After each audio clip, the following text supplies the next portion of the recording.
ఇక ప్రధానమంత్రి నరేంద్ర మోదీ వర్చువల్ గా ప్రారంభించిన బెర్హంపూర్ సూరత్ అమృత్ భారత్ రైలును శ్రీకాకుళం రోడ్ రైల్వే స్టేషన్లో కేంద్ర మంత్రి రామ్మోహన్ నాయుడు జెండా ఊపి ప్రారంభించారు.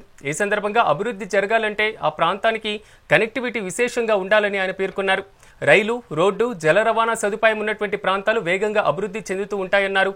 అతి త్వరలో శ్రీకాకుళం నుంచి కూడా ఆ కోవలోకి చేరుతుందని ఆశాభావం వ్యక్తం చేశారు. ఎక్స్ప్రెస్ ట్రైన్లు మన దగ్గర నుంచి వెళ్తున్నటువంటి ఇంకా స్టాపులు పెంచాలని ఏకంగా 10 ట్రైన్ల తాలూకా స్టాపుల కోసం రైల్వే బోర్డు వరకు కూడా పంపించాం.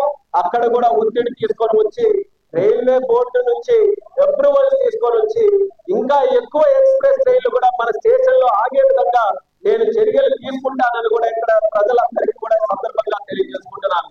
మనం గతంలో వందే భారత్ తీసుకొని వచ్చాం, స్టాప్ తెచ్చాం. ఇప్పుడు అమృత్ భారత్ తెచ్చాం, స్టాప్ తీసుకొని వచ్చాం. కానీ నాకు ఇంకా పెద్ద కళ ఉంది. మన శ్రీకాకుళం జిల్లా నుంచే ట్రైన్ మొదలు